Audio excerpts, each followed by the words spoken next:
Welcome back to another episode of the Living Water Chronicles podcast, man. It's your boy T. And this is J-A-Y. And tonight we have none other than Mr. Michale Athey, man. He is a drummer. He's a producer. He's a family man, probably, you know what I'm saying? Got the beard on fleek, you know what I'm saying? The hair is crazy, and we like it that way. Welcome to the show, bro. Y'all welcome to the show. Yo. Hey. I appreciate y'all for having me, man. Yeah, man. You know, everything you said is true. You know, aside from the producer part, but I guess, you know, that producer, you know what I'm saying? I guess it is a different context of producing, you know what I'm saying? It goes way beyond, you know, just producing beats and music and stuff like that. So I appreciate the compliment, brother. Oh, yeah. Absolutely. As Rick Ross would say, it's deeper than rap. So, you know. Oh, man. Yes, sir. Yes, sir. Oh no, yeah, I was just agreeing with you, man. But what's been up, man? How's everybody's week so far? Any eventful things? I know we just passed Halloween and whatnot. Did y'all do anything in particular? I know for me, man, I really just chilled. I was really trying to get some business stuff handled. Getting ready because I'm going to be at Stovehouse playing tomorrow, Friday at 7 p.m. actually, you know. So okay. I was preparing for that, you know what I'm saying? And, you know, the baby's got candy, so, you know, that's what's up. Right. You know? Right. Yeah. This is probably like the first ever like Corona Halloween we've ever had. Obviously. How was that experience for you? Like, what was that like? Man, the thing is, bro, you just man, being a native of Huntsville, man, you just really, you know what I'm saying, it's just where you know, bro.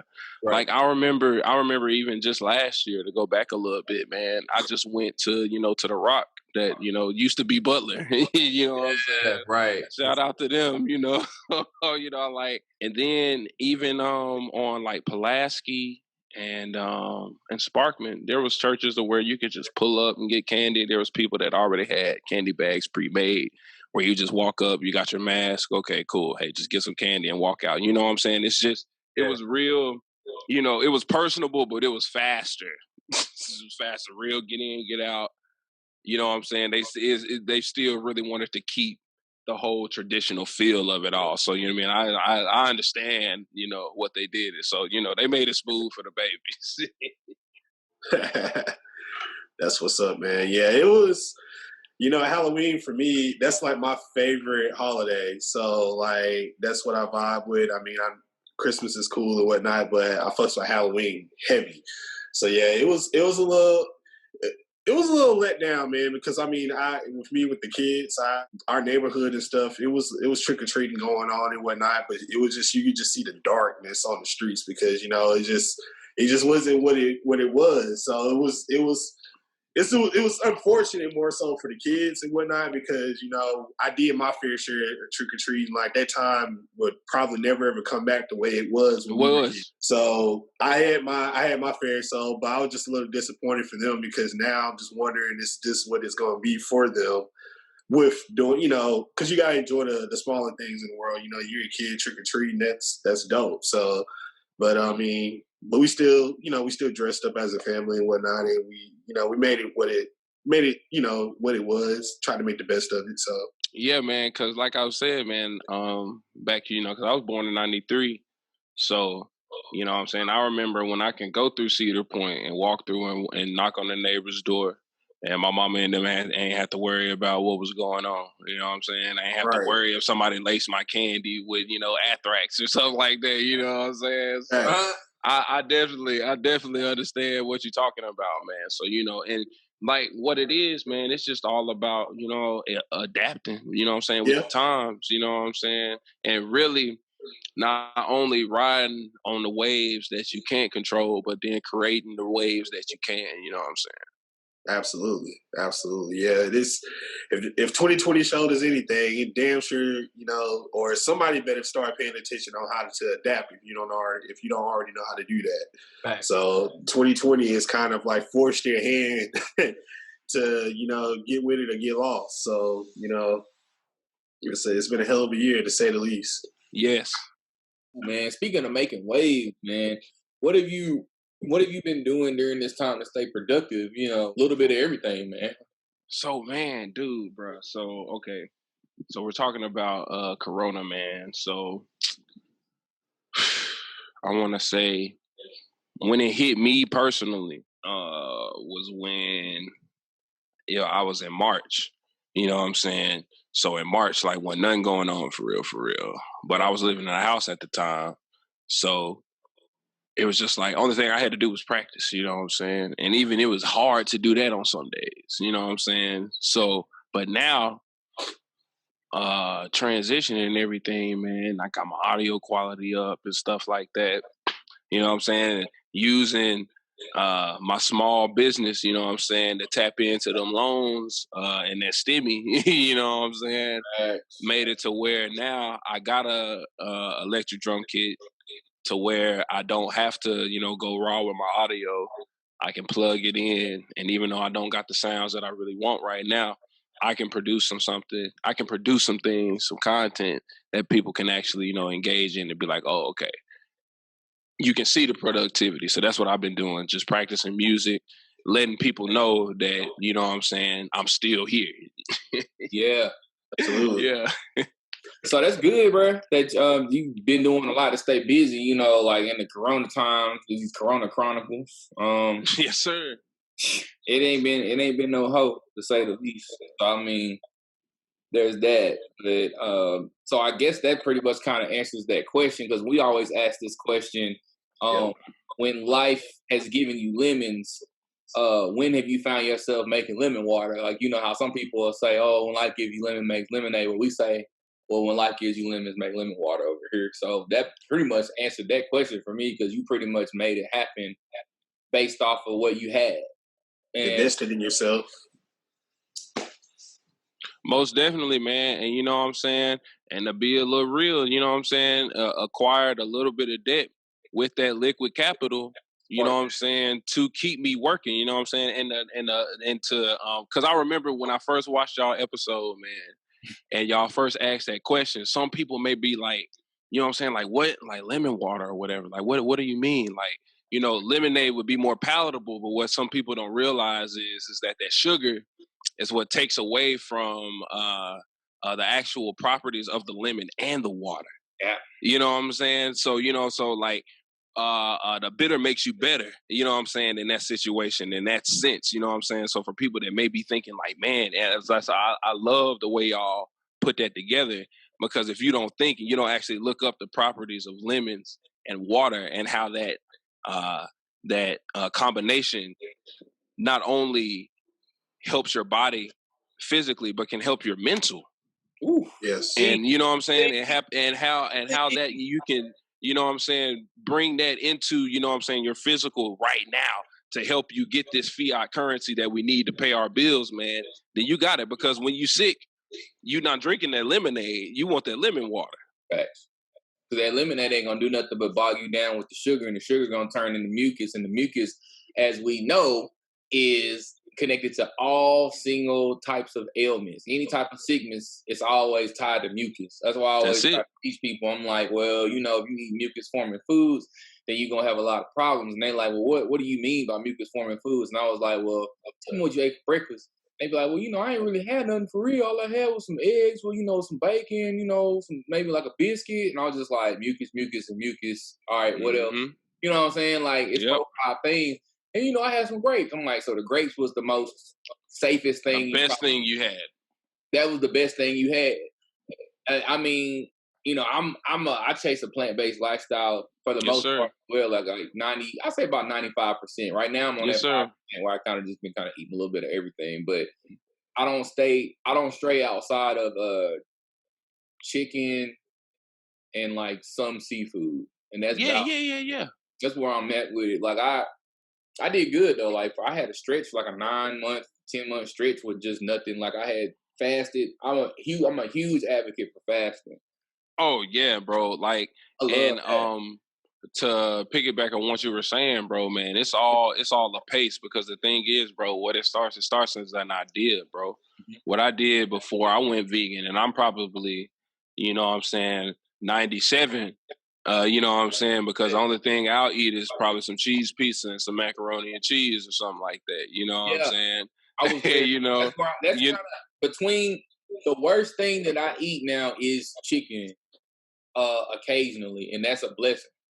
You know, like to be there. And then even when we, you know, my wife and I, when we do, like she kind of followed me on it. Like we did it together. I didn't ask yeah, her. I didn't make her follow me or none of that. yeah, Like I yeah, actually yeah. assumed that she was just gonna stay where she was at, and I was gonna do something for me. And she was like, "Oh hell no, you ain't leaving me." And I was like, "Oh okay." Mm-hmm. And so then that's pretty much how that happened. But yeah, man, like we what we do this thing where we phase in and phase out, and so we kind of pretty much start using affirmations to speak it back into alignment with where we're going. It's like, okay, yeah, we gonna eat this meal, but we got to get back on track because ultimately we have somewhere where we're going. Like we're not trying to be 80 years old and can't bend over and shit. You know, we doing yoga.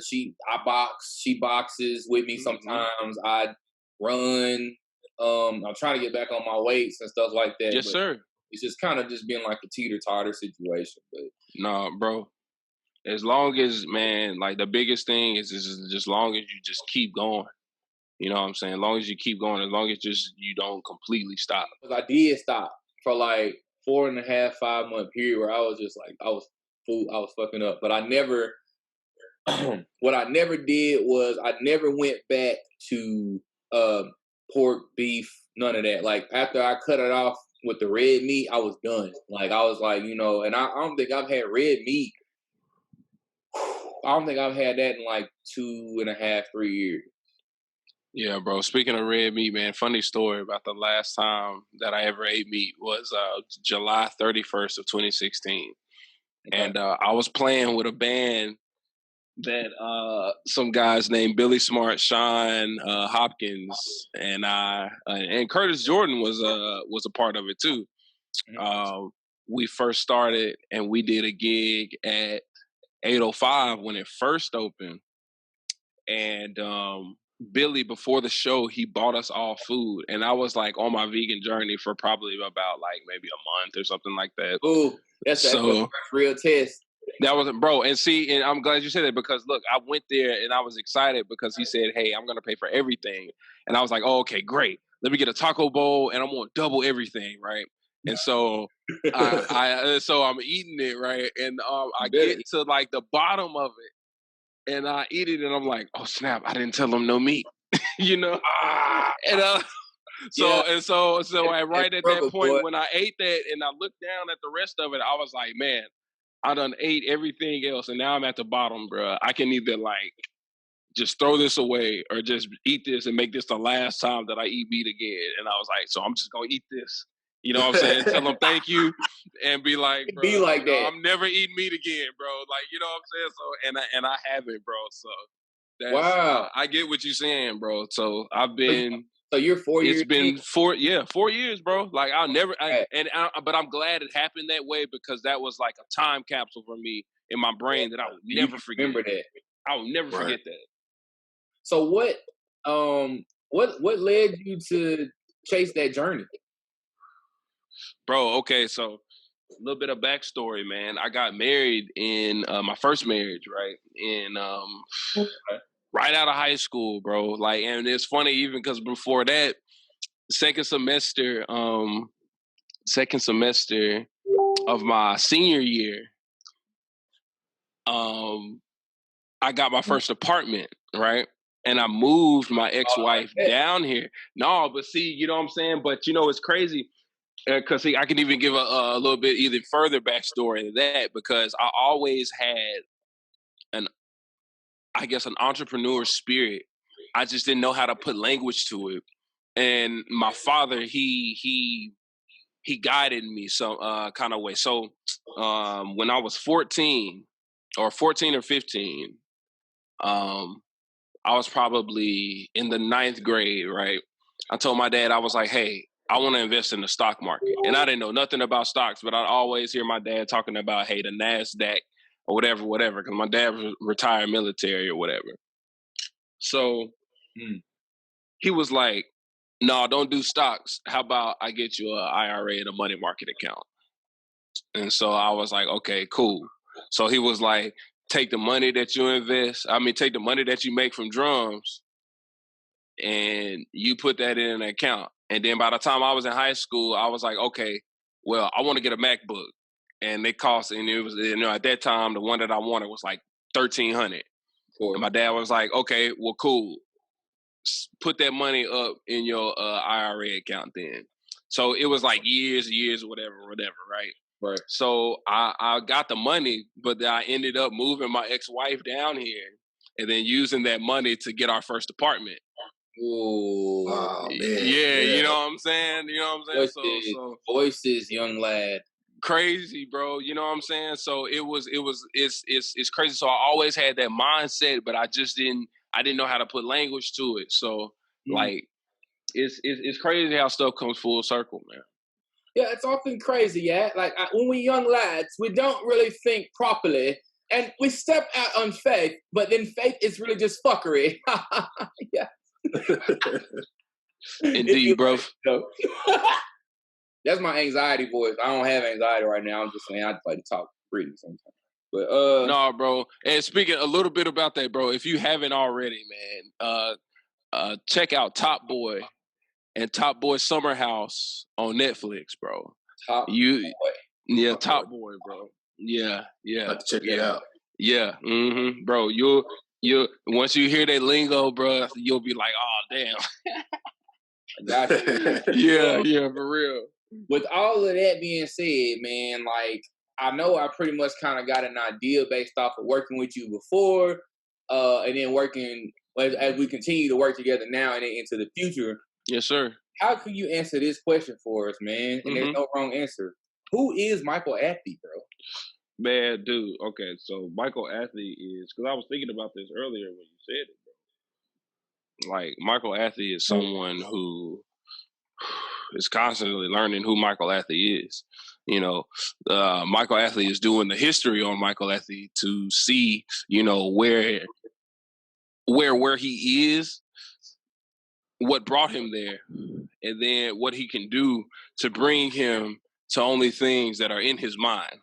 You know what I'm saying? To bring him to things that he sees other people doing, to bring him to things that I can leave to my children when I die. You know what I'm saying? Because the thing is, I think a lot of people have that mentality of, man, money kind of don't mean nothing because you can't take it with you when you're gone. Mm-hmm. The thing is, though, that's already a given, because the thing is, if you're a human, you're thinking about having children, whether you adopt them or you create them.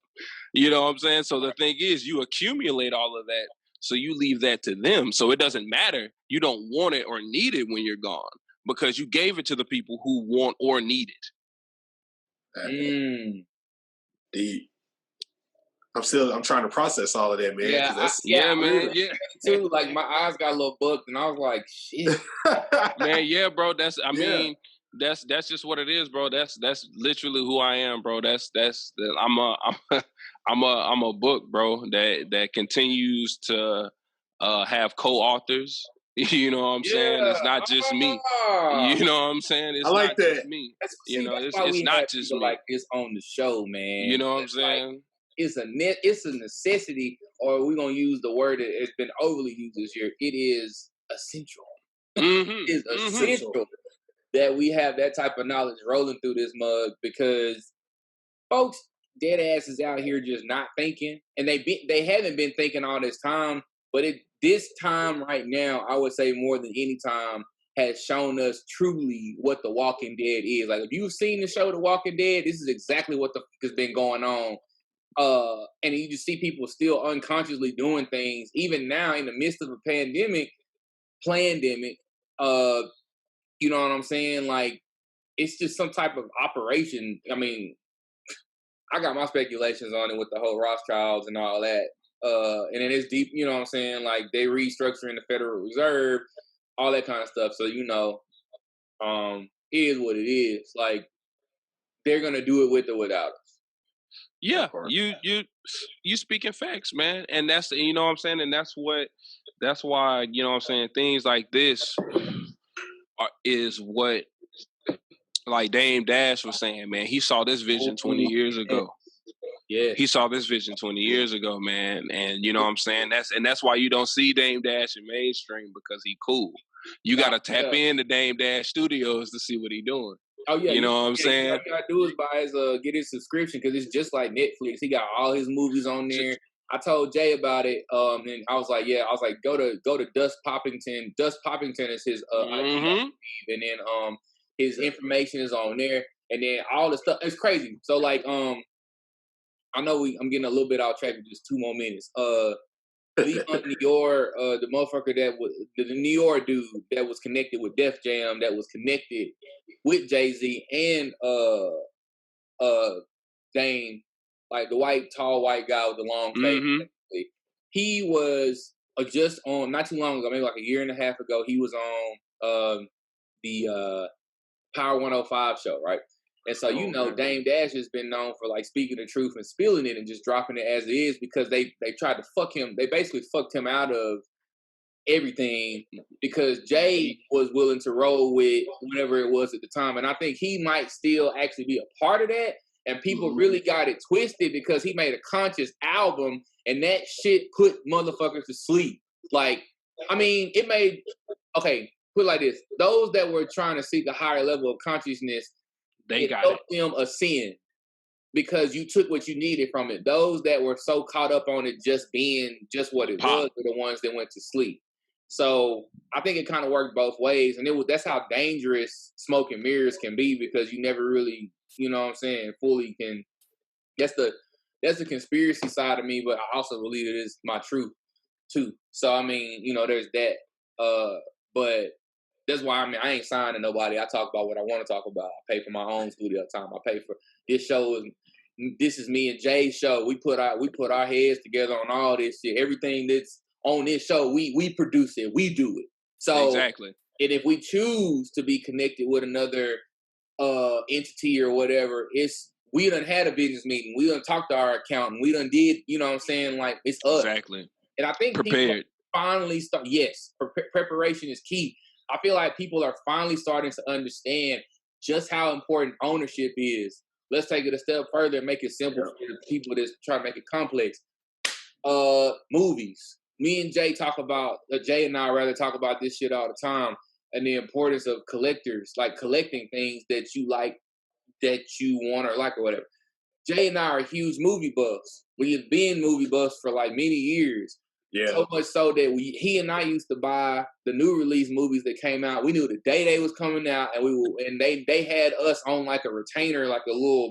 They're like, yeah, Jeremy and Giselle are probably gonna come through today and get this movie or whatever. Like it might have been War of the Worlds, or it might have been in Mission Impossible, like whatever was coming out. We knew what day it was, and we would both go and purchase the same disc, but we cared about owning the disc and the case and what it came in and stuff like that, because it was part of it's a character building thing, and it's just something about having something that's tangible, that's yours, like it's mine, like, you know, like I purchased it. It's a hand-to-hand sale. We're good. Yep.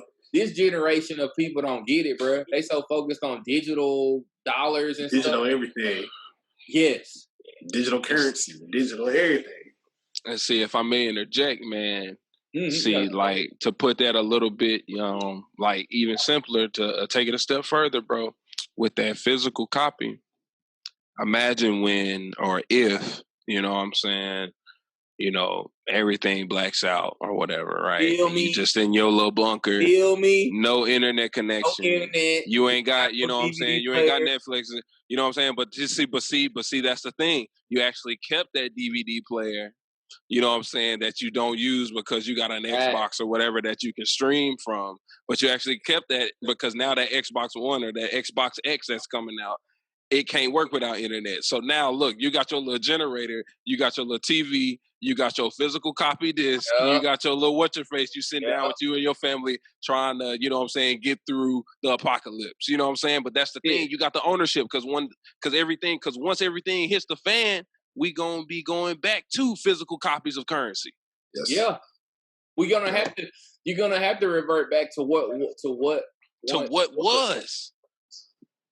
That's why it's important. Like people, I tell, like, okay, like I do, film and videography and stuff like that too.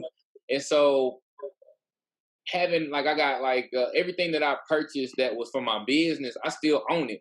I'm not one of those people that likes to trade stuff too much. Like as a drummer, I got my own set and stuff, but it's like I'm real connected to a lot of the things that I purchased. So like the first drum set that I owned, my mom bought for me. Well, partner was like, "Well, shit, why don't you just flip that and sell it or something or get rid of it?" And I was like, "Shit, that's the first set that you only know about Tack because of that set. So that shit gonna be in my archives." You know what I'm saying? Yeah, or exactly. To a practice set that we only use in the studio, but one way or another, it'll either be being utilized or it's just gonna be like on a display in my crib or something. But facts. That's all. So speaking of drum sets and whatnot, clearly, Mike, man, you're a drummer, man. We actually watched a few of your videos last night. Drumming and whatnot with your bands and whatnot. Which I want to get into as far as later in the interview.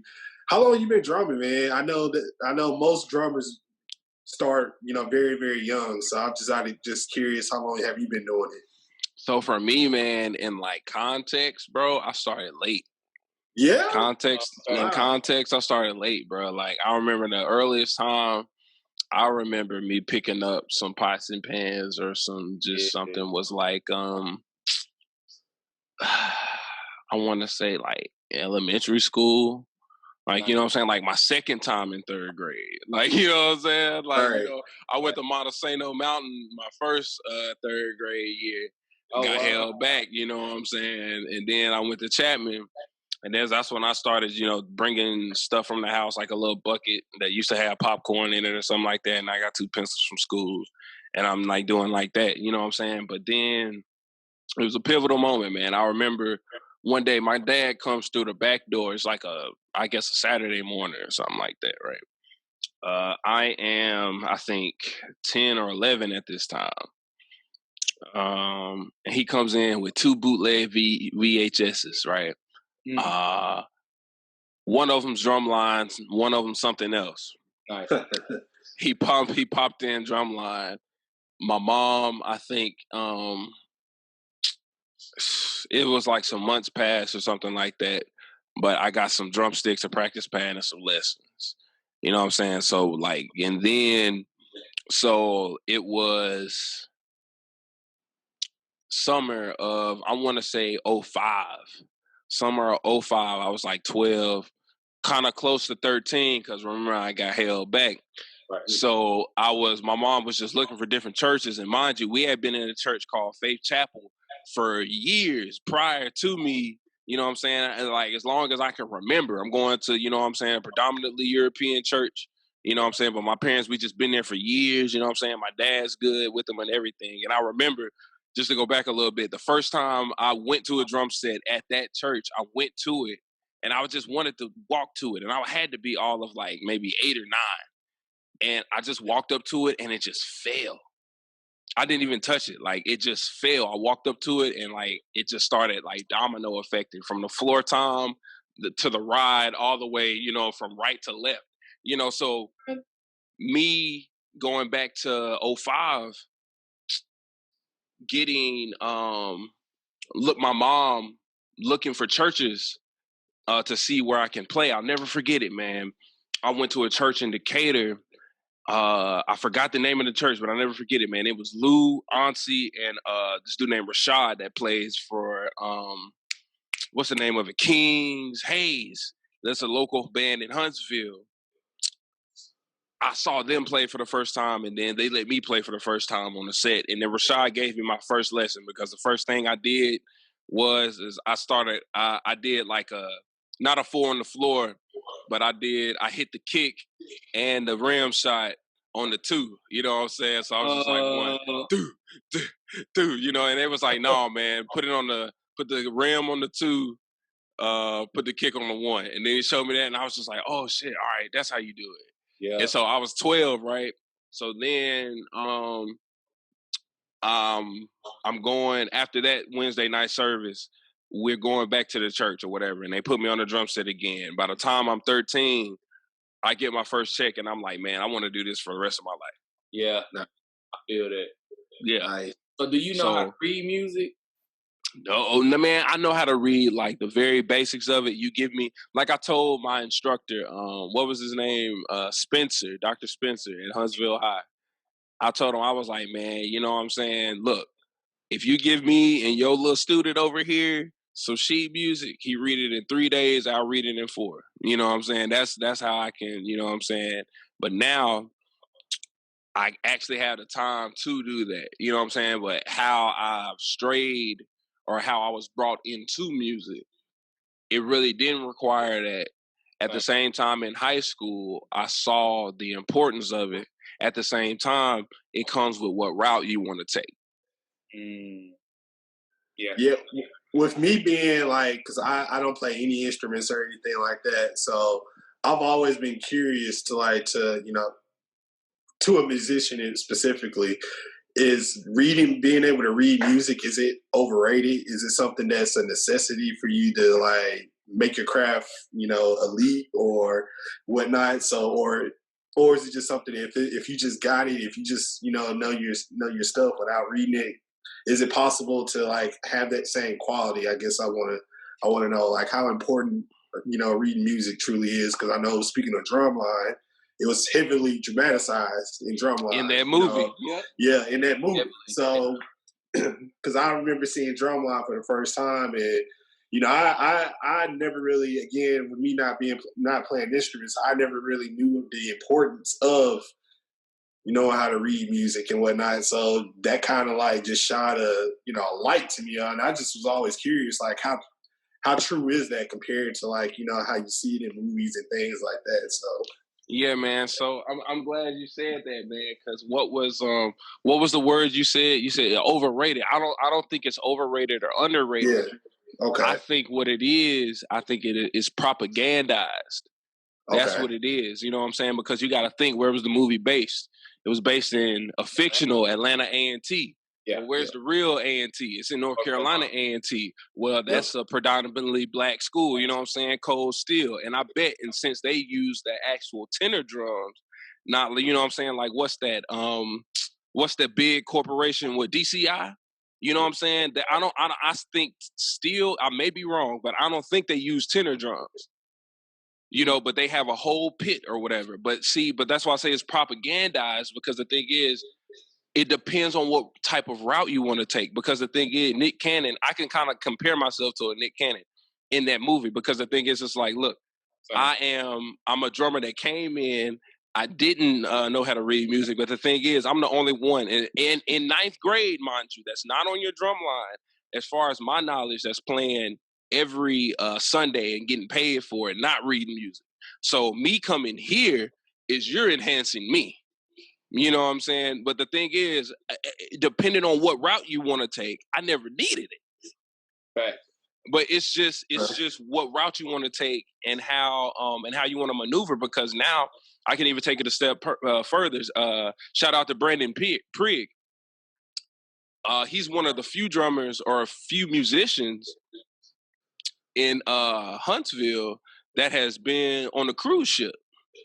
You know what I'm saying? So he toured, you know what I'm saying? He toured worldwide, and then did it so well that he was a music director for a while. You know what I'm saying? So I said, and he's now in Nashville.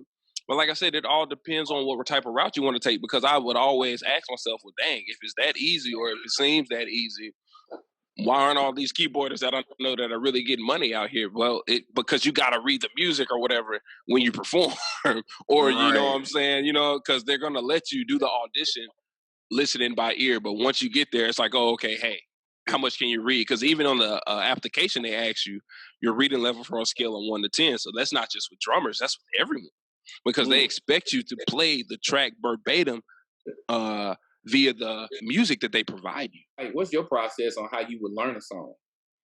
Listening to the song, learning the patterns of the song, learning what the song is, and that comes with listening, because you can put your hands on it. But I think the best thing that you can do is internalize it first. Is that where you listen to it so much that you know that you can do it. Like, shout out to Drum Tracks, that's the Monty Rhodes, and Sticks, I can't remember his name, but they're on Instagram under Drum Tracks app. Okay. Man, he said, anytime you have a music, you get the set list, you play the song 5 times.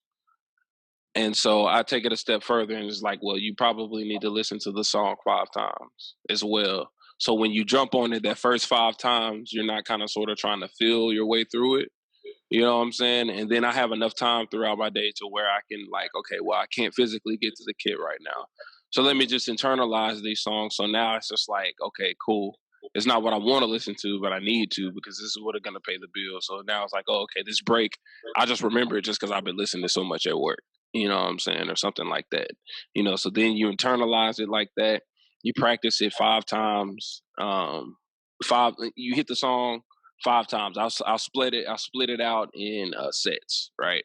So if I get the music early enough, that's the other thing. If I get the music early enough, I agree. If I get the music early enough, I can dig into it. And the thing is, if I don't get the music enough in enough time, what I'm trying to do now is charting it and learning how to chart. And then that goes back to the reading of it. Now, the reading of it would help someone that plays predominantly by ear learn by ear faster, because you can translate what you're hearing physically, and then you can translate it through the extension of yourself, which is the kit. Ooh, very good. Hey, you dropping fire tonight, bro. Man, hot fire. And my computer screen just got hot.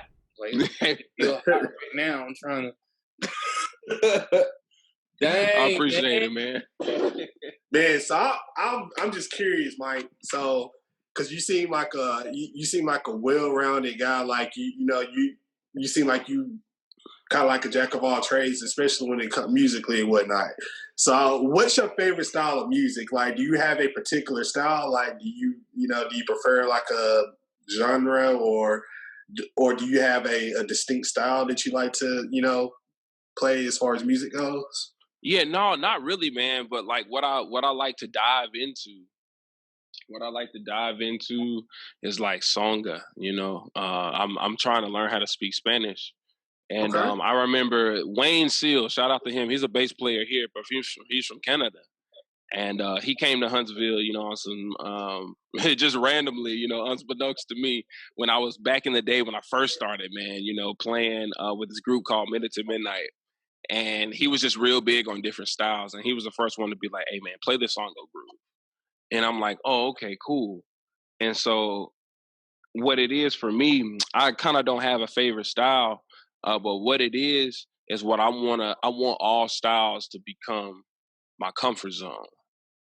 That's what it is. So for me, so what it is, so I don't have a style that I have a favorite per se. I have a style that I yearn for, and not just with the songo or the different type of styles. I even want to dive into some metal, because that'll and some prog rock, to be specific. Shout out to Matt Garska and Animals as Leaders, bro. Because even Tosin Abasi, that plays lead guitar on there, who's a black guy, he makes me want to dabble in guitar, because just his progression and his theory is just insane. And so me looking into the different styles and stuff like that, not just the different styles, but I want to be able to spice up what the styles that I'm already in, i.e. like doing medleys, you know what I'm saying? Shout out to Jordan Francis Vibes, Jordan Davis, you know what I'm saying? We just did a show at the camp maybe like 2-3 weeks ago, and that's your main band, your main band, right? No, he's not my main one, man, but you know what I'm saying? Anytime he has something, bro, you know what I'm saying? I'll get the call, you know what I'm saying? And usually anytime he calls me, shout out to Miles Whitmore. He put on Blocktoberfest. You know what I'm saying? I love, you know what I'm saying? If y'all ain't never heard LaFrance, I'm messing up. LaFrancis what? Vibes. Yeah, if y'all ain't never heard they stuff, y'all fucking up. Yeah, like, and I mean, man, like it's what so I told vibey. Like Jordan is fucking crazy. But in like the best way possible, like Jay, you would love that shit, bro. Like it's on the IG, just a little clip of it. But if you hear it in person, because last year you remember when we ran into each other at the it was at King at King. Yeah, my dumb ass brought too much shit. Like they told me to bring your set. I was like, the whole thing or just like a piece of it? And they like, just bring the whole thing.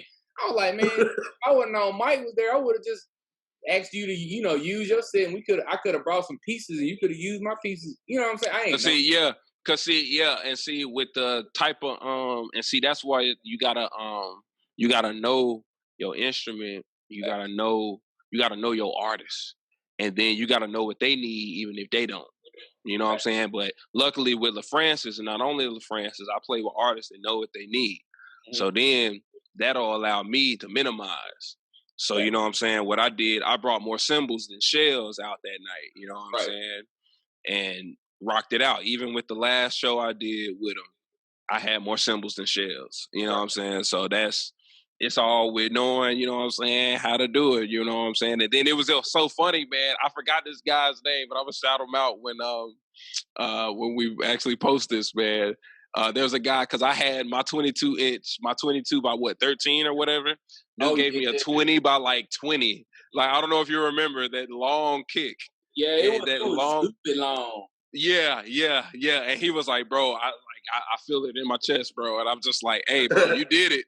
You did it. Like, you know what I'm saying? Because I had brought mine out, but the whole camaraderie of it all, you know what I'm saying? Just meeting new musicians, bro, linking up with you, linking up with, ladies in my former band, you know what I'm saying? So, it's just all a learning process. That's what I'm learning. Yeah, man, we got to get together and shed it one time. I haven't done a shed in forever. Yeah, hey, bro, you know what? And speaking of which, man, bro, but see, that's the thing, man. And see, and I remember, bro, and this was me being lazy, man. I remember when I was growing up, I was just like, man, I remember I asked Lou, I was like, hey, man, can I just be a drummer that doesn't play any chops? He was like, yeah, you can. But I mean, when you get older, you're going to want to. You know what I'm saying? Want to develop, because I don't have the best ones, but it's like I kind of just stick to like some of the rudiments that stuck with me, bro. Yeah, those. But and see what it is, bro. And I'll tell you this, bro. I robbed myself of not shedding, because what that does is that not only gets your tangible right here, right now. I'm getting conversation with other drummers, and I'm getting ideas. But then that also increases your net worth, because if that other drummer see you chopping and see you improving a gig that he can't do, he gonna be like, "Hey, bro, get it to my man that I've been shedding with, bro. I know he can handle this gig." Yeah. You know what I'm saying? Because not only do I see him shedding, but I see him posting stuff. And when he posting stuff, it's not just chops. You know what I'm saying? Exactly. It's him getting ready for a show, or you know what I'm saying? Or he'll be able to differentiate or call out when he knows he's doing something that's quote unquote not musical. You know what I'm saying? That could lead to him getting more money, more gigs, more network. Yeah, I feel like it's imperative that and that's why I usually post, like I'll go live. You never know who's watching it. Yeah, you don't. But I usually just go. At one point in time, I was going live to add material to my YouTube page, which is still under construction, because it's like, most definitely be like wanting to be a certain way, but it's actually coming a lot faster than I was. I'm no longer projecting, way of it being released, in other words. So most definitely. Yes. Yeah, and that was me, man. As drummers and musicians, usually we kind of sensitive with how we want shit to go, and then and then the people you working with has a big part to deal with too. Because if the folks that you are around in your circle are not passionate, it's very hard for us to create. Now, it's being professional.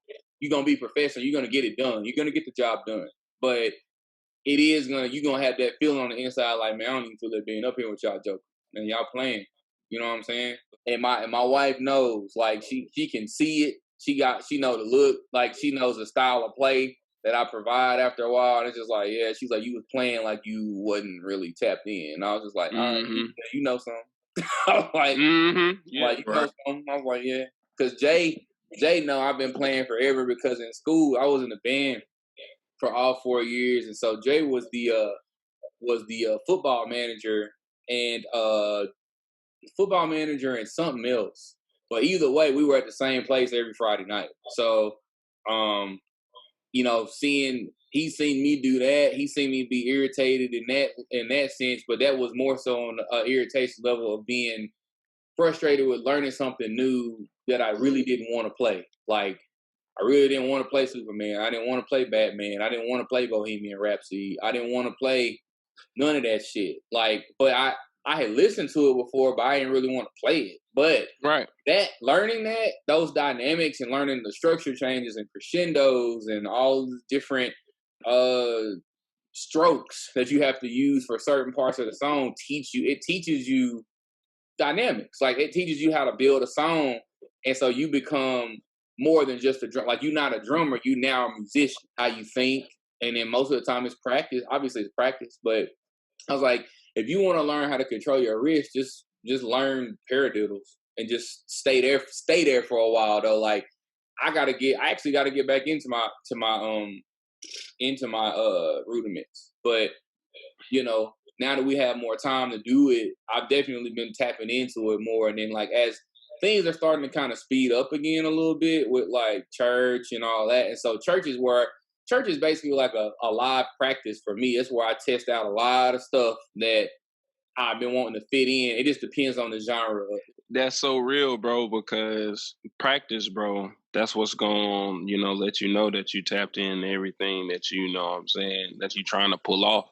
Because the thing is, like, the MD at one of the churches I used to play at, he always told me, he was like, pick your battles, and it's okay to be plain Jane sometimes. You know what I'm saying? And even though I ain't at that church no more, and it was weird, you know what I'm saying, how I left. But it's always been weird with churches. You know what I'm saying? I can, you know what I'm saying, throw the bath water out and still, you know what I'm saying, swaddle the baby at the end of the day. You know what I'm saying? For sure. You know?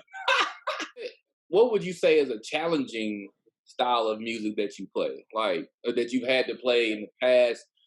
You mentioned that you're interested in metal, and you said you're interested in, like, basically like rock and songa. How do you spell that? I think it's either I think it's SONGA. I think it is songa or songo. One of the two. That's what I wrote down. I just been making some notes trying to, because I'm a lot of these words that you have been saying. I'm just gonna go look them up later and learn. Yeah, it's songo. It's songo. Songo. Okay, cool. So, what would you say? What is the most challenging style of music you've had to play, and what is the most challenging style of music that you think is going to be challenged that you will play in the future?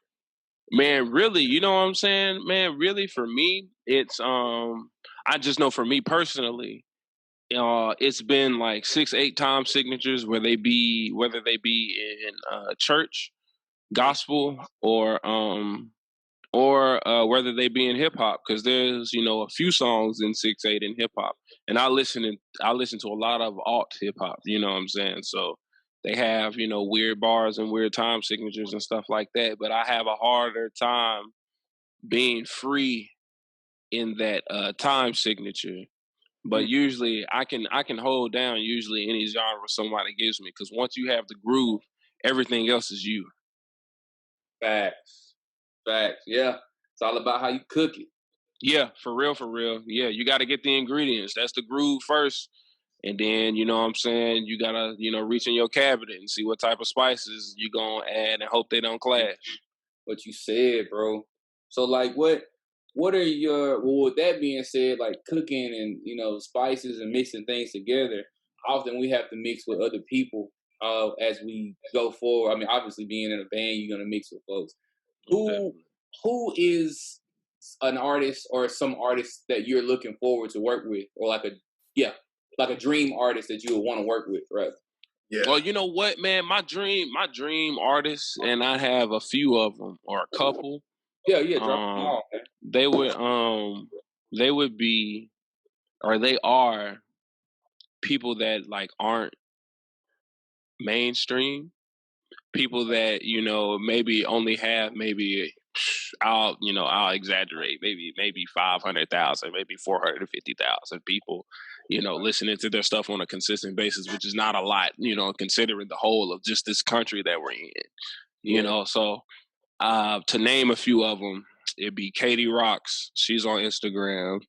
It would be Vita Kari. She's on Instagram, and it's just because of like the beats and stuff like that. And just really, and another thing is just they real tangible people. You know what I'm saying? People that haven't been. Yeah, you know what I'm saying? Because a funny story about Katie, bro. I was playing in. Shouts out to Katie Rocks. She's amazing.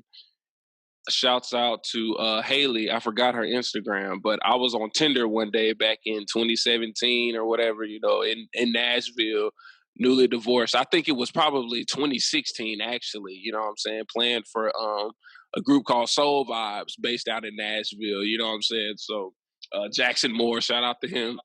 And I went there one day and I was just scrolling Tinder, and I was just like swipe right on this makeup artist and we matched or whatever. So I got her information and stuff. And so a few months down the line, Katie posts some of Haley's work and then I get them in contact for a photo shoot.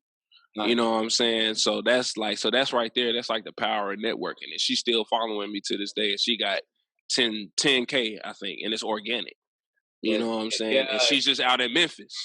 She's just out in Memphis. So, you know what I'm saying? So it ain't nothing if, you know what I'm saying, if I have an opportunity here or something like that, and I'd be like, hey, look, I'm in good with some people here that can pay for your travel and give you a stipend for playing. This what it is, you know what I'm saying? Come to my city or you can bring me to yours and we can travel the world. You know what I'm saying? So then another artist that I like to work with, two artists, which is in what would be in the quote unquote conscious community, would be Cambada, the Cambatta, Cambada, and then Red Pill and Blue Pill, the twin pillars, and then their producer on some of their songs, he's called Black Magic 363. You can find all them cats on YouTube and Instagram and stuff like that.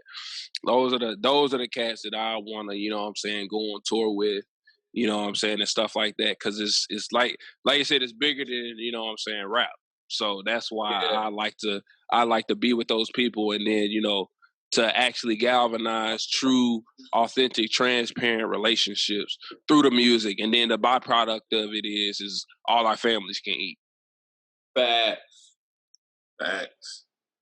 So, Mike, you got a favorite drummer in mind? Like, do you have like a favorite drummer that you inspire? So yeah, man. So back in the day, man, when I first started, bro, and I never knew why, but Spanky and Chris Dave, bro, Spanky and Chris Dave were my two. Those were the go-to guys, and I knew back then, like, the physically, like, or the conscious why of why those were my favorite musicians, just because of how they placed triplets, like how they played drums was different. Like they could do the the regular chops and stuff like that, and 30-second notes and 64 and everything. At the same time, when he hit a triplet and it make it sound like the track is skipping, what he calls the CD skip, you know what I'm saying, or how Chris Dave will still be in the pocket, but it feels slower. You know what I'm saying? It's or still be on tempo and it feels slower, but it's just because he's hitting something on the offbeat or whatever like that. But he's still there if you just listen. So I was just like, man, I like that about him. But then I realized my father's from Philly. Yeah. And you know what I'm saying? So that's the actual that's the subconscious that's up in me. You know what I'm saying? I got North up in me. And my mama, she from Adel, Georgia. You know what I'm saying? So I got down south and way up top north. You know what I'm saying? So nice mix. And so those, nice little mix, man. And then over the years, I'm just seeing what drummers now, like a drummer I look up to now, bro, here locally is Javon Seeley, man. And just mostly because he's left-handed, bro. Just like Jerome Flood. Shout out to both of them. They're great drummers, bro. And they're left-handed, but they play like they right. You know what I'm saying? They play like they're right-handed. But, man, if you watch them closely, bro, and Aaron Stick Smith, bro, if you watch them closely, man, they'll start some licks with their left hand or stuff, and that's like the rough rudiment, you know what I'm saying, Right. and stuff like that. So I'm trying to incorporate all of that, man. Yeah, one of my favorite drummers, like you said, tangible artists. I fool with this dude out of Stockton, California, this Cali dude named Sergio Aceto. Mm-hmm. And he Hispanic guy, cool dude. He got his own sticks. Ed Sergio Aceto on the sticks, and they're similar to 5As, but they're just a little bit thicker. Not too small, and you feel when you get them sticks in your hand, bro, you feel like you could do anything in the world with it. I don't know what it is. I think, you know what I'm saying, that brother, he fought. And then, man, he playing stuff like, you know, gospel, contemporary gospel. He be doing churchy stuff. He be, you know what I'm saying, the praise breaks and all that stuff. He be doing all that, but he could literally do anything. But he's actually like a jack of all, and further why I like him more, he's a jack of all trades. Like, dude can do roofing. He's got his own. I think he's got his own security business or something like that. He do a handful of things, and so I bought sticks from him because I've been in connection with him for like about 2.5, 3 years off and on. You know, what I'm saying? Every time I need more sticks, I just hit him through the DM on IG, and I'm like, "Yo, bro, I need some more sticks." And right now, due to Corona, you know, it's kind of just knocking us out, but.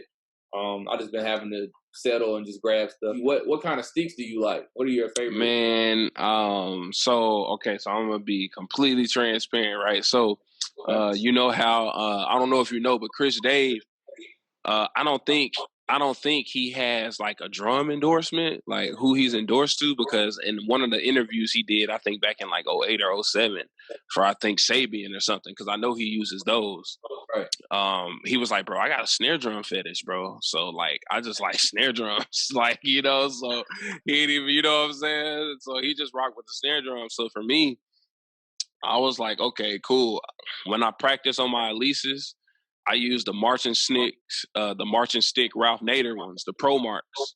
So I'll use them heavy joints, you know what I'm saying? And then if I'm on an acoustic set at a rehearsal, I'll use the Vic Firth metal nylon tip ones, you know what I'm saying? But then when I'm performing, I'm using Vader 3A fatback or 3A power. It just depends on, I'm probably going to use power if I'm outside, or if I'm in the cage and it's mic'd, or I'm going to use the fatbacks because they're a little bit shorter and slimmer for smaller venues or venues that got mics but no cage.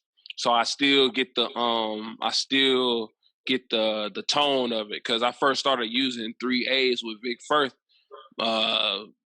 Who is it? Chris Coleman. He's endorsed with Vic Firth, and he's the one that inspired me to start using 3As. Because to me, you get a better tone out of them than using, you know what I'm saying, lighter sticks. You know what I'm saying? Yeah, so then I use the heavier. Yeah, so I use the heavier ones while I practice. So then by the time I get down to performing, I get the feel or a 5 or a 7A. You know what I'm saying? I started playing with more with 2Bs actually. So like now, like you said, heavier. I started fooling with those, and they're thicker. So like, you know, the bigger the tom, the bigger the stick. Basically, is kind of what I started running off of. Most drummers usually can do bass guitar, or they play drums, and then you have keys, But like, that is something that I definitely want to get into, is keys, because you can do so much more with that, and you can track your own tracks and play. You know what I'm saying? You can get that producer's credit.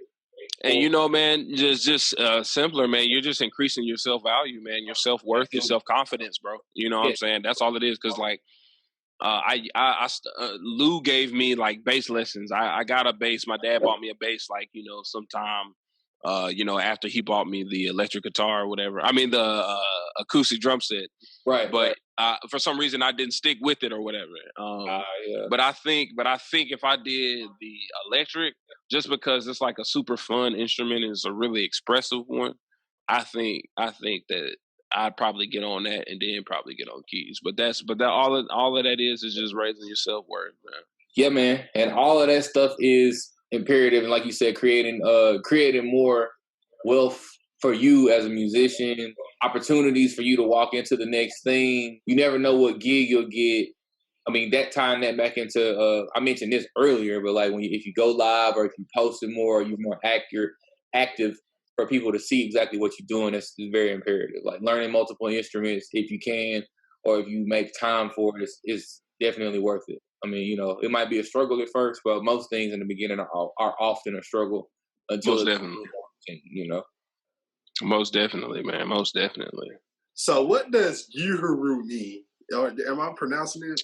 Yeah, so it's crazy. It's Uhuru. So what it is, man, it's Swahili, man. It's for freedom, and that's the thing. Like, and a lot of people get the U part wrong just because of, you know what I'm saying, the mindset of it all. Because the thing is, if you just have, you know what I'm saying, what they taught you in school, and you don't know how to do different languages. So like for me, when I was in elementary school, I was in this anime, you know, like Inuyasha, Dragon Ball Z, Sailor Moon, Kid, what is it?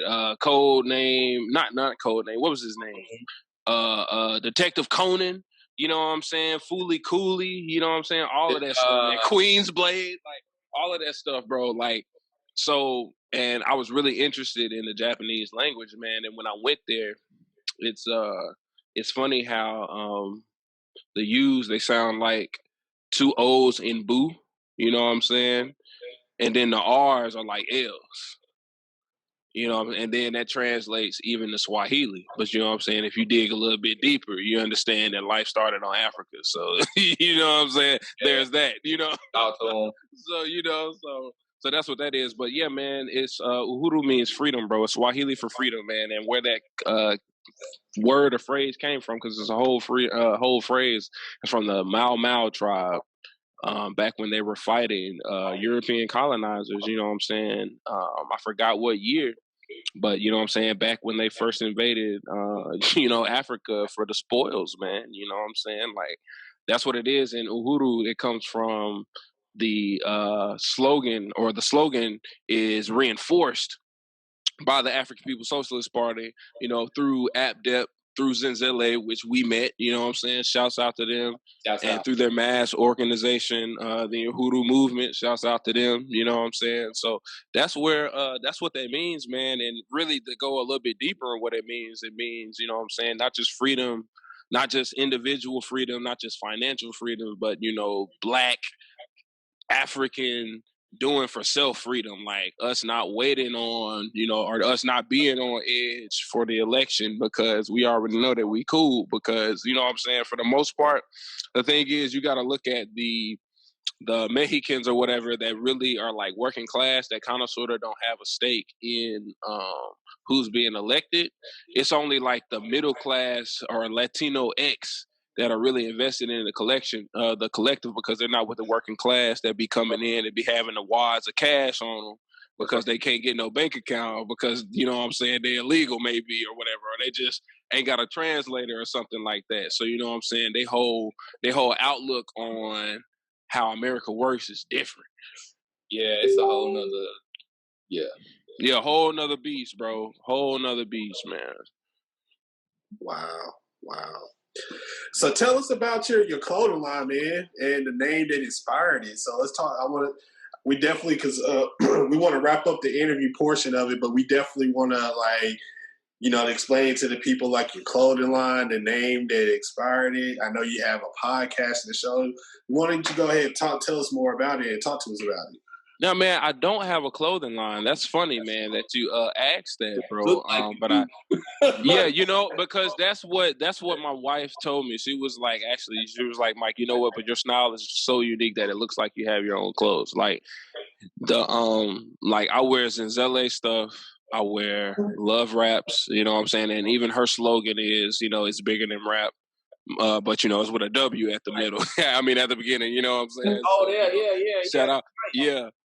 Yeah. So you know, shout out to Lisa Love, you know what I'm saying, and the whole, you know what I'm saying, Love Rap gang, you know what I'm saying, because it's a little portion of us out here doing some stuff, you know what I'm saying. And like I said, when I first saw her products in 2018, I didn't know who it was, but going back to, you know, Uhuru a little bit, man, me finding the African People's Socialist Party, they really rebirthed, you know what I'm saying, my love for myself, you know, and not just my love for myself, but my love for my people and what we can do, you know what I'm saying, when we come together. And when I saw Lisa Love's product, it resonated to me where there could be an outward expression of how I feel within, you know what I'm saying? So shout out to them, you know what I'm saying? You want to get the stuff, it's at Love Raps with a Z.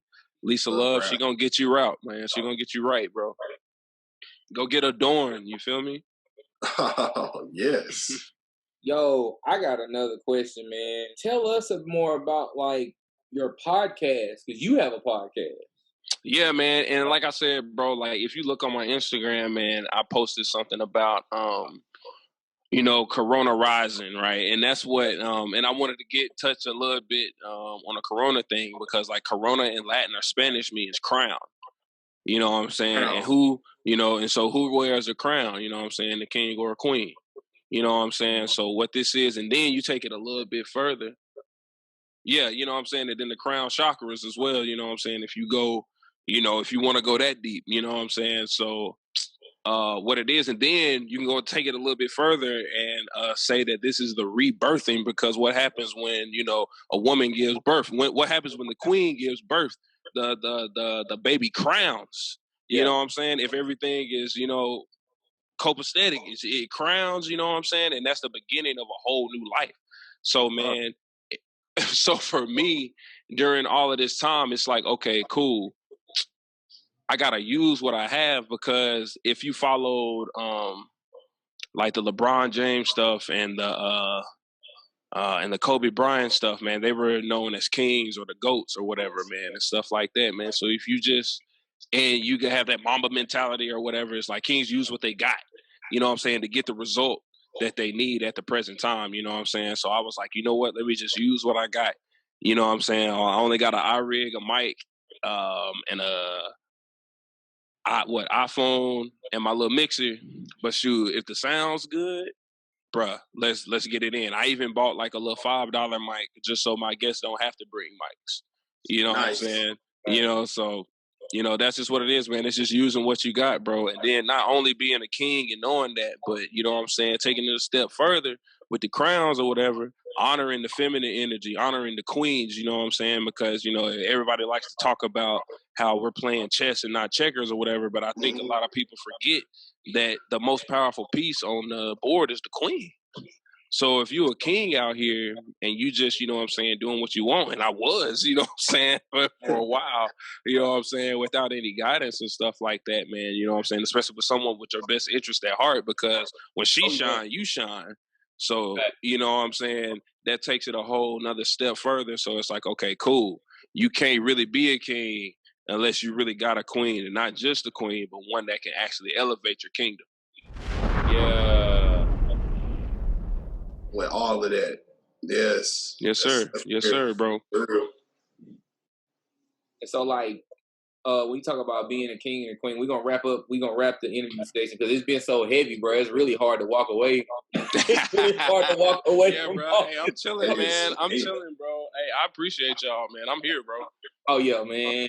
Talk to us about power and progress. I see that phrase. You post that phrase a lot. So, man, it's crazy, man, and it's all about like elevation, adapting to the times and stuff like that. Because if you go back a little bit further on my Instagram, that's why I'm glad I didn't delete anything or whatever. You'll see like raggedy posts with pixely pictures or whatever, all the way up to what you're seeing now. You know what I'm saying? So it's a whole, you know, it's a whole journey. That if I'm have followers, I want you to be able to track where I done came from, so you actually have something to follow. So with that being said, man, power and progress to me, because I used to put peace in progress. But then, and then even my emojis were different, because I had the prayer hands, and then I had like the emoji that had like the night symbol. It was nighttime with like, it looks like the stars were all like moving in a school that were shooting, you know what I'm saying? And then I had, I think I had the heart at the end, I think. But then, like I said, man, after beating the African People's Socialist Party and stuff like that, man, I realized that peace only comes through those who hold the power. So Yeah. I know for me as an African man here in America and knowing that my people are the diaspora, Right, yeah. I know everything that us as African people are facing right now is because we lack power. And in order to get that power, we still have to progress through what's going on right now. Okay. Yeah, so that's where that meant, because I was like, because at first I thought it was like, okay, well, man, we can get through this in a peaceful manner and stuff like that. But man, if you really just do the history, you can see that it's power. It's power, and who controls the power then determines whether there's peace or war.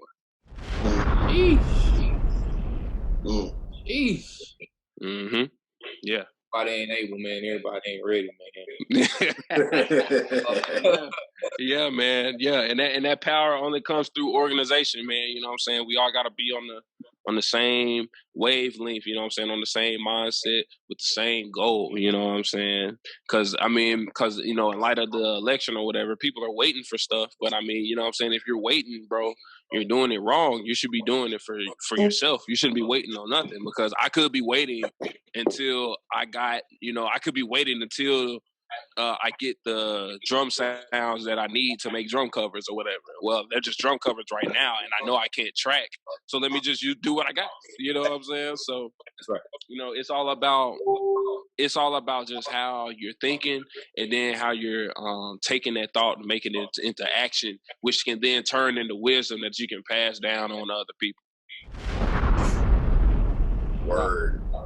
It's dope. Dope as hell, bro. Bro, I appreciate it, man. Yeah, facts, man. All of it. So, what's next for Michale Athey, man? What's next for you, man? What is your next? What you got next lined up, or do you have any a particular path that you're heading on, or have any major plans coming up? So, what's next for you? Yeah, man. So, like I said a little bit earlier, man. So, when you watch my podcast, you can cause let me not cap, cause it's just a YouTube channel right now. But you know what I'm saying. But like I said, I got the capabilities to where I can record myself, bust it down, and upload it to Apple myself. So it will be downloadable real soon. But if you see, I got this Raw symbol back behind me. I'm not endorsed by Raw or whatever, but what I did do was I went to the former owners of Death and Taxes here in Huntsville. They used to own a little venue where they just sold beer, but now they own a venue over there where Mario Maitland's spot is. It's on 5045, and it's just a whole little strip little plaza over there by the Bojangles on North Parkway. It's a Loud House CBD, bro. I'm telling you, they got stuff that you don't know, and it's legal, bro. It's legal. They got stuff that's gonna get you right. If you have anxiety right now, you need to go to them in the morning at 7:30. At 11. Between 11 and 7:30 p.m. and go get some CBD from them, bro. Go get Moon Rocks, bro. Go get the CBD drops. Go get the CBD beard oil. You know what I'm saying? Go let them show you how to stuff a raw cone with CBD. You can smoke it there or take it with you when you're at the house, because the thing is, it's legal. It's legal, right, man. You know what I'm saying? So what I did with them was I went to them and I was just like, hey, man, I want to be the face of this company. Like, I was like, how can I help you? You know what I'm saying? That was the first question that I asked them, because I listened to a lot of what's next for Michale Athey in a nutshell is more of a more business minded one. Because the thing is, I got the music, but a lot of people don't. A lot of the musicians and artists that are in it don't have the music business. So if I'm, going marketing for a business or whatever, that's just going to enhance my business knowledge rather than me either paying for a course or paying college tuition in order to go get that business degree. Let me go actually find somebody and see somebody that has a need and see how I can provide that need and then get compensated for it. You know what I'm saying? So just like with the Love Raps, she did have an affiliate program. She doesn't anymore. I still shout her out because I believe in her products. Her products make me who I am. You know what I'm saying? So even though I'm not getting paid for that, I still shout it out because that's another thing that draws people to me because of the vision that she had. You know what I'm saying? So that's what's next for Michale Athey is not only providing visions for myself, but then providing resources to other people's visions as well. Visions that I believe in, visions that I know that work. You know what I'm saying? So what's next for me? Like I said, man, I have a show at Stove House.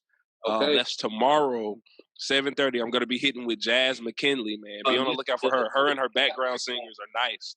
Pat Jamar is going to be on keys.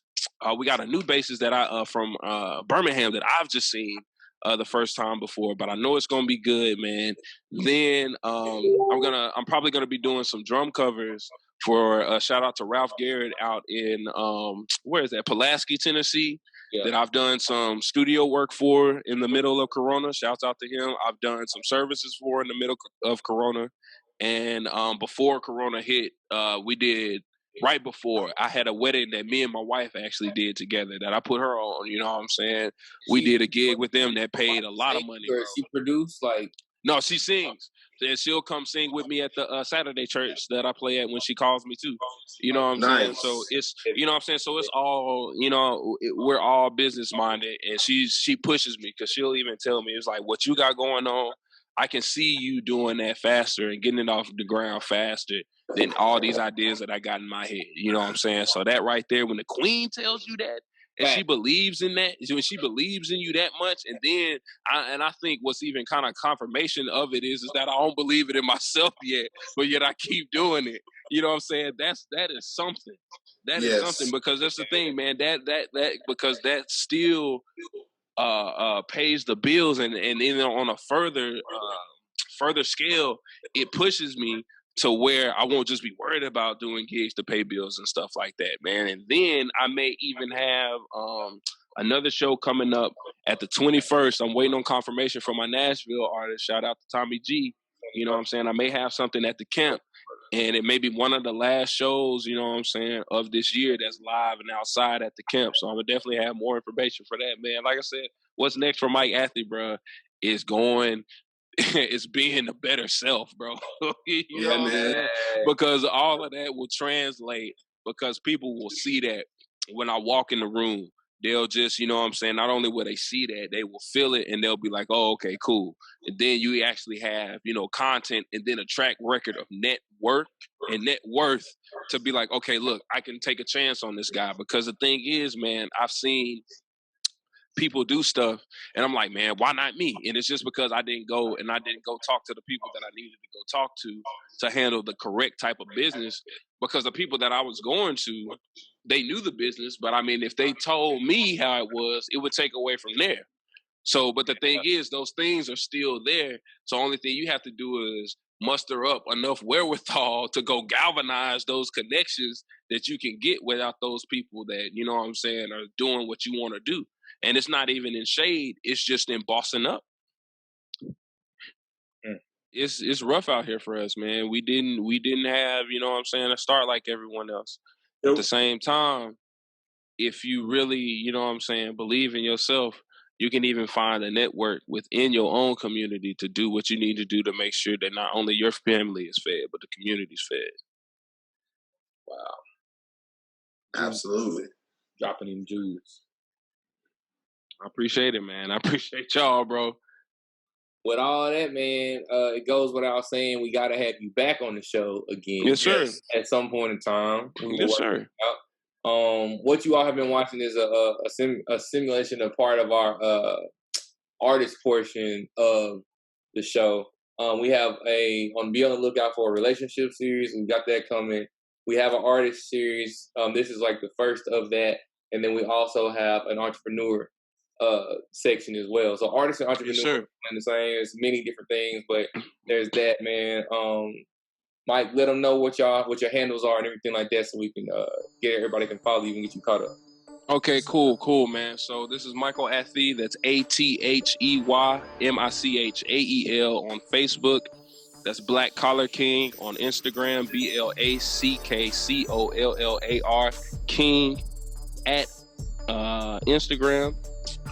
Hit me up on the Cash App because I'm trying to get better equipment for my guests. Cash App is BLKCLLR45. Venmo at BLKCLL45. PayPal.me/Michale Athey. follow me, man. YouTube, Crested Wiz. That's where you can see my drum covers and you can see my interviews. I'm going to have Lawrence Souffrant back. I'm going to have Charles back. I'm going to have DC back. And I'm going to have new people. Like I said, 13 to God. I'm going to do something with him. It's probably going to be a Zoom call talking about the UNIA, the African People's Socialist Party, and how we can come together. I got stuff coming on the way with Tommy G. Go follow him at Tommy G Official. That's TOMYGE Official. Follow him. Follow at Maple House. We just did a video with them, man. We got stuff on the way, bro. Crested Wiz, Black Collar King, man. I appreciate Lemon Water. The bitter makes you better. Facts, man. Yes. Oh, I'm your host, T. And this is JAY. And don't forget, man, when life gives you lemons, man, make lemon water. Lemon water. Let's get it.